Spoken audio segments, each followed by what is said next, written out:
It was just mentioned about the derailment in East Palestine, and we've had some other derailments that have made the news. But overall, would it not be accurate to say that trains and that ultimately they're more safe? It's probably the safest mode of transportation for goods and services, goods to be transported. For transportation, over 40,000 people are dying on our nation's roads. So as far as transporting goods and people, rail is incredibly safe. It doesn't mean that a tragedy doesn't occur, and that's where we come in and investigate. Okay, so I think it would be dangerous if we started trying to steer activity more, away from rail because of these events. How many people died? I'd like more things to go on rail.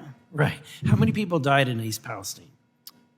No one died in East Palestine. I think it's important to note that while it might have been an environmental hazard, I think it's important to recognize the actual numbers.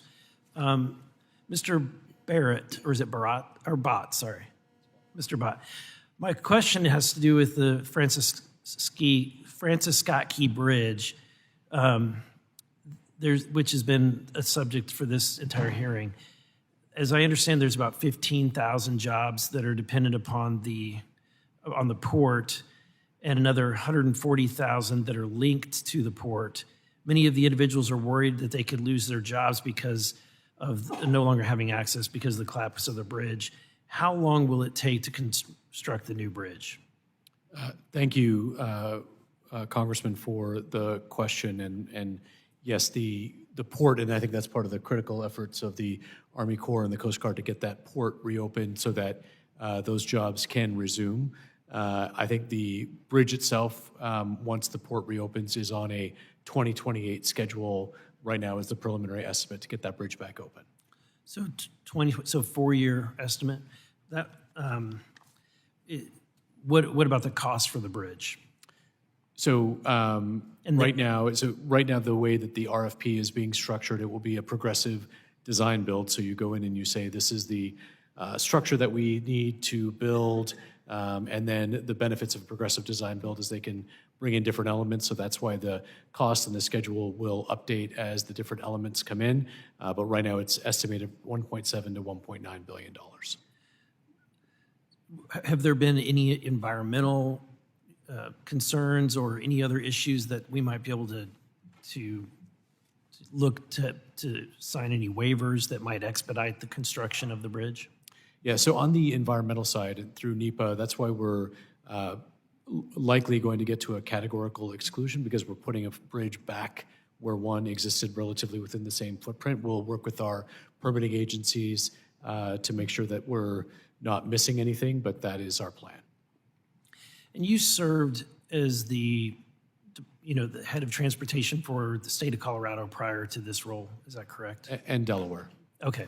And so in that role, what is your experience? I know we just had a new rule or executive order that was put in place under this administration that requires project labor agreements for anything. I think it's above $35 million. Is that the cost? I would have to come back on the exact numbers. So in your experience on both the state level and the federal level, do requiring project labor agreements improve the timeline of projects? Sir, I would need to come back to you with specific examples on the timeline and the... What about the costs? Again, sir, I don't want to speculate. I want to come back with the specific data. And I'm not trying to press on you. We had a great conversation before, but surely you have enough years of experience to understand the distinction and the difference between the costs of a project, whether or not a project labor agreement is required.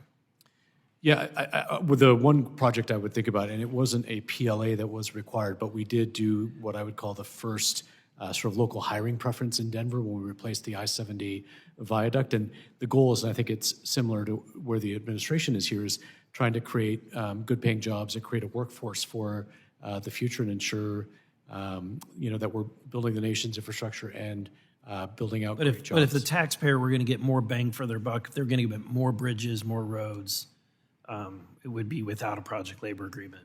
Again, sir, I want to come back to you with the specific data on that. I think the answer is yes. Thank you. My time has expired.